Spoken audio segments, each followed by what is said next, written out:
Bonjour, chers amis et lecteurs.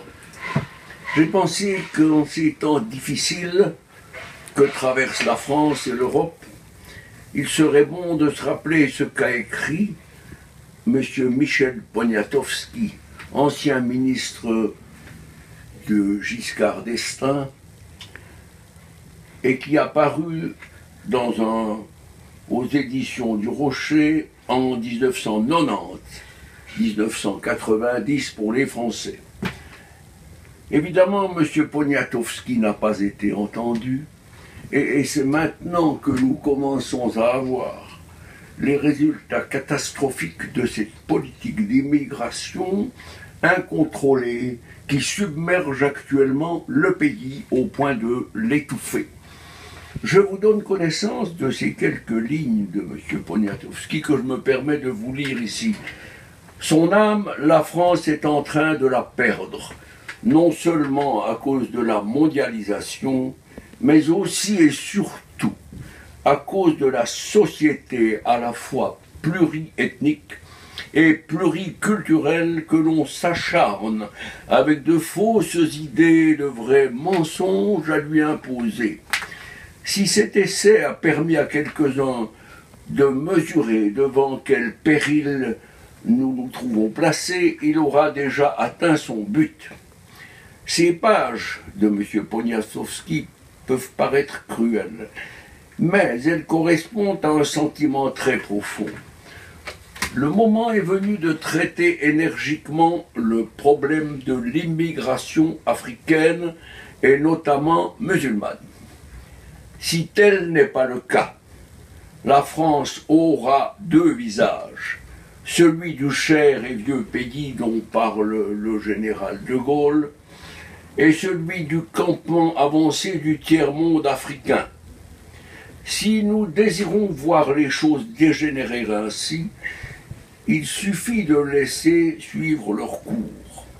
Le campement africain, toujours plus grand, plus vaste, plus illégal, grignotera d'abord, puis rongera avant de faire disparaître tout entier le vieux pays, dont la défaite sera annoncée du haut des minarets de nos nombreuses mosquées. Nos temps sont assez graves pour ne pas faire appel à de médiocres facilités politiciennes. Nous allons vers des Saint-Barthélemy si l'immigration africaine n'est pas strictement contrôlée, limitée, réduite, expurgée de ces éléments négatifs et dangereux, si un effort d'intégration ne vient pas aussi compléter cette nécessaire répression. Les mesures à prendre sont sévères et il ne faudra pas que le vieux pays frémisse de réprobation chaque fois qu'un charter rapatriera des envahisseurs illégaux. Il faut donc ainsi que ce cher vieux pays restitue à l'État sa place normale. Les libéraux sont affaiblis, les socialistes l'ont détruit. Où sont les grandes tâches dévolues à l'État? La justice, l'armée, l'éducation nationale, la sécurité, la police. Notre place dans l'Europe, en miettes. La France est à l'abandon, est en décomposition à travers le monde.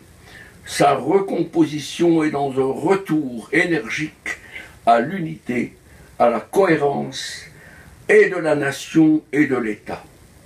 Voilà ce qu'écrivait M. Poniatowski. Et que se passe-t-il maintenant, une trentaine d'années après? Eh bien, nous avons les résultats amplifiés, et si nous ne faisons pas un effort réel, tout ce qui est entrepris en France, même par M. Macron, ne servira à rien.